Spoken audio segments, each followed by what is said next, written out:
Hey everybody, it's me Albatross. Welcome back to this special episode. I'm going to be talking today about a community in northern Iraq called Yazidi. For those of you who don't know who they are are a targeted minority race. They've been targeted for a long time. Specifically the last 10 years. In 2014, there was like a complete attempted genocide on these people. It was like a whole coordinated thing. ISIS comes and surrounds them. They kidnap like most of the young girls and women, put them into the sex trafficking industry, and then they took the little boys, and they put them in ISIS. Like if they hadn't hit puberty yet, they would take the boys and pretty much radicalize them, brainwash them, make them join the army. Like, it's very disturbing, very sick, and it's not something that gets that much attention. So I wanted to talk about it because they've really they haven't been talked enough like they should have. And this culture is like one of the oldest cultures on earth. Like, it's arguably where a lot of us came from. And surprisingly, not many people know about this genocide or the displacement, and the fact that there's still to this day thousands of women and children missing from this community. And I'm ashamed to say it, but I had never even heard of them until a few months ago. I didn't even know about the genocide when it took place. And it's odd because around the same time, back then, like, that I was in college about that time. And that's when I was like doing reports on the Rwandan genocide. And I had never even heard of this. I don't know why. But either way, most of these survivors are still mostly displaced from their home. And there's just so many misconceptions about these people. And it's sad. Because they really do have a beautiful culture. And like the things they believe in, it's beautiful. And it's super ancient and old. They don't get credit for that. In fact, a lot of scholars go as far to say that the Yazidi have copied off other religions, but that can't be true. I mean, their religion goes back way longer than Christianity, Muslim, shoot, even probably Hindu. In fact, it's pretty close. I mean, like, it's not polytheistic like Hindu is, but like, there's a lot of similarities to what they believe. And in fact, the Hindus of India have been like the only ones, some of the very few that have gone out of their way to help protect what is left of this culture, this ancient culture. So let's talk a little bit about this crisis that had occurred and is still occurring to this day. August 3rd, 2014, ISIS launched a coordinated attack across the Sinjar region of northern Iraq, homeland to the Yazidi ethno-religious minority. The attack came from Mosul, and I'm sorry if I'm not pronouncing these places right, Tal Afar in Iraq, and I'm afraid to pronounce that. I don't want to get it wrong. And the Tel Hamas region in Syria. Besieging the population from all four sides. The Kurdish Peshmerga, which is basically a Kurdish security. I don't know if it's military or police, but it's like their security. And they're the ones who were protecting the area. Well, they abandoned all their bases when the ISIS were coming, and they didn't even warn anybody. They didn't warn anybody, and they left everyone defenseless. So they didn't even realize what was happening until the slaughter started. Most people didn't realize what was happening until the slaughter started. They were taking children away from their mothers, taking boys away from their mothers, taking young women, young virgin girls, making them sex slaves to ISIS. And yeah, they had like the blessings of the leaders of ISIS to do all this. And in fact, a lot of like the ISIS that came and started killing people were a lot of these people's neighbors. Like quite a few of them, like some of the Yazidis, like were so shocked. It was like they were like, some of these people were people I trusted, people I just spoke to, and then it's like all of a sudden they're putting the black flag in their yard, and then they start coming out and slaughtering people. So it was a huge surprise to everybody. It was a huge surprise. I mean, well, like somewhat a huge surprise. I mean, let's not pretend like this was the first time that Anyways, I'm gonna leave that at that. I'm gonna focus more on the Yazidi people. But a lot of them were forced into like away from their homeland, away from Iraq, into these camps. And a lot of these camps are like being like shut down, like as we speak. And none of the things that kind of like the rules that they've got in place there that helped enable this slaughter, none of that's been like really changed. A lot of the people involved in this genocide were not held accountable. In fact, the UK was even under investigation because a lot of the people who partook in this genocide, who were residents of the UK, went and killed a bunch of people, then would go back home, and the UK didn't prosecute them, didn't do anything. So, it was so weird. It was like the whole world just closed their eyes to this.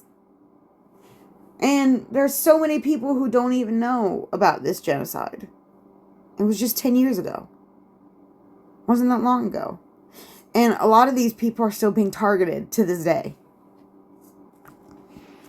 And it's so sad. There's such a beautiful community, such a peaceful community. Like, a lot of people never even heard of them before this genocide. You know what I mean? Like, and the thing about Yazidi religion, they don't have like a sacred text that I'm aware of. Their traditions are like passed down orally from generation to generation. But let's get into a little bit of what they believe and like why a lot of people get confused about their religion. They are monotheistic religion. They believe they are direct descendants from Adam, but not Eve.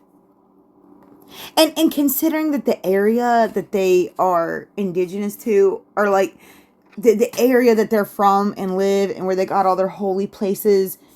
In fact, their temple, Lalish, they believe that is where their god, Malek's house first came, and where Adam was first at, where this temple is. That's what they believe. I'm not saying, anything. I'm just saying that's what they believe.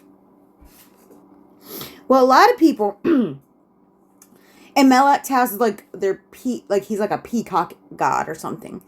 And they also hold reverence. They don't believe that the snake was Satan or evil. And I think that's where a lot of these misunderstandings come. Like, ISIS and stuff, like, will accuse them of, like, being devil worshippers and stuff. They'll say, a lot of scholars have even said that Malek's house is a representation of Satan. And that couldn't be further from the truth. Like, Malek's house is not an evil entity. Like, to them, he's very holy and very good. And I made a video, my very last video, I kind of talked a little bit about about the Bible, and about how I'm starting to think and believe that we have all been fooled by the Bible, and that Jesus was trying to tell us the truth about the Old Testament God. But that's like a whole nother extra video. But basically, like, they're a monotheistic religion, but they kind of have similar beliefs as to the Hindus. Like, they believe in, what's it? Dharma, I think is what it's called. Like, They believe that our souls, like, we should put spiritual growth first, and that our souls are just trying to grow spiritually so they can get back. I'm sure they've got another name for it, but it's kind of similar to what the Hindus believe. Like, we all have a little piece of divinity in us, and that divinity, once it grows, it will eventually go back to its divine source. I know, I'm not, like, I'm probably not saying it the best, but, like, it's kind of like that. So that's kind of what they believe. Oh, yeah, and they believe that Malak House, their main deity, has, like, 6 or 7 helper angels. I think it's 7 helper angels. Or maybe it's 7, including Malak House. I'm not sure. It's kind of hard to find, because, like I said, it's not like a written tradition. It's a religion that they pass down orally. But it's a very beautiful community, and at least 200,000 of them were killed. Like, it was a lot. And as to this day, there are still thousands of women and children missing. To this day, 10 years later. Many of them are still displaced. Many of them are still in danger. They live day to day in fear. And I wanted to talk a little bit about, I'm going to talk about Enlil again. The one who was all in the Old Testament, killing, raping, encouraging genocide, who was all in the Old Testament, encouraging all of this, encouraging hatred, downright hatred. Well, I wanted to look at the names a little bit of all this. Now, for those of you who don't know, a lot of people think that the word El in Hebrew means God. But considering, like, all the religions back then who had an entity that they worshiped that had El in the name, I'm starting to think that El didn't necessarily mean God to begin with. I mean, I could be wrong. Like I said, I'm not a scholar. I am no scholar. So I'm just going by what I've read. Seems like this El comes up a lot in different religions. So, and then it hit me when I was reading the Bible. The words Israelite and the word Ishmaelite. Like, they both got El in the name from Enlil. And also, if we look at the word elite, that's a big word we say a lot these days when we talk about the elite of society. Just funny the way their name. Enlil, you're not slick, okay? You're not slick. I just wanted to say that. He's not slick. Because all through history, it looks like, he was causing these divisions between people. I mean, just look at what he was doing in the Bible. Like, he was sitting there saying, oh, you're better than Canaan. That's your land. That's your land. I want you to go take it and get rid of all of them. That's literally in the Bible. And then, what's odd is if you look at the Canaanite deities, you know who they worshipped? They worshipped an entity called El, or LL. Ain't that odd? And I bet that Enlil was telling the Canaanites the same thing. I mean, I don't know. I could be wrong. But that's the game. Like, if we go back to the story of Isaac and Ishmael, like, it literally says that God was with Ishmael as well as Isaac. So, yeah, he's not slick. He's not slick. He's been doing this a long time. And now, I know Elena Danan says that he's technically been gone since 2021. But I believe his lackeys are still here. Because the same games are still being played. They're still being played. And we need to be smarter than this. We need to be smarter. But I wanted to bring attention to this because not many people know about it or talk about it. And these people are still very much in danger. Because I think there's only been like a handful of trials of genocide. And in those trials, the very few trials there have been about this situation, none of the survivors or victims were allowed to participate in those trials. Tell me how any of that makes any sense at all.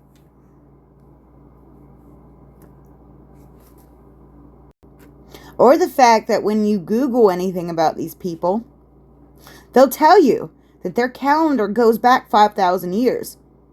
But then in like the same articles, they'll say that they copy off of other religions or that they worship Satan.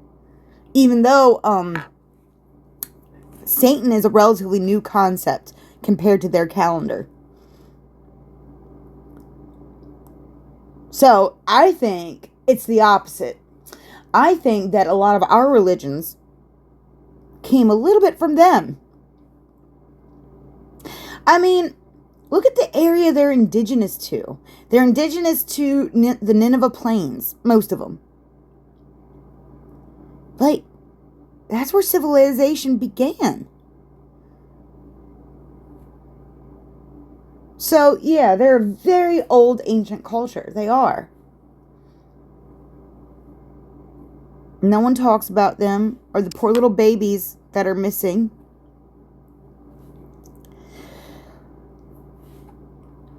And as much as I would love to believe that the deep state really is being dismantled as we speak, I still don't hear anybody talking about missing kids I don't hear that. And I saw someone who made a very good point on Twitter, and they were talking about the Super Bowl. Of course, I didn't watch the entire Super Bowl, but like the person said that all those commercials, all the millions of dollars those commercials cost, but not one of them brought up missing kids anywhere. Not one of them. So maybe Enlil could be gone, but I believe the deep state is very much still active. I mean, you don't have to be somewhere to run something. So I still think that this is still very much going on. If it's not, then why aren't we talking about missing kids? Why haven't I seen one news article? And yeah, those 70,000 they said they found, yeah, that ended up being bullshit. But all these deportations that they're doing, why aren't they talking about the missing kids? Like, everything seems to be a priority but that. Like, when will that be a priority? I see everyone going into court yelling at judges and stuff because they believe that their friends are being killed. But, like, no one's yelling about these kids. Who's going to step up for the kids? You want to step up for grown people who can defend themselves? Who have gender identity issues? And I'm not making fun of that, but I'm saying that is not as important as these missing kids. Just be grateful that's the only problem you've got. There are moms and dads who will never see their babies again. Hundreds and thousands of them.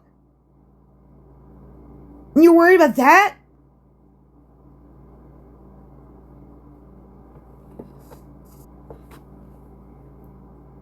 Yeah, there's lots of problems in our world right now. But the problems that belong to grown people need to be put aside, because the problems of the children won't ever get talked about, because kids, they can't speak for themselves. They're kids. No one listens to kids. So we need to defend them. Like, what doesn't anybody understand?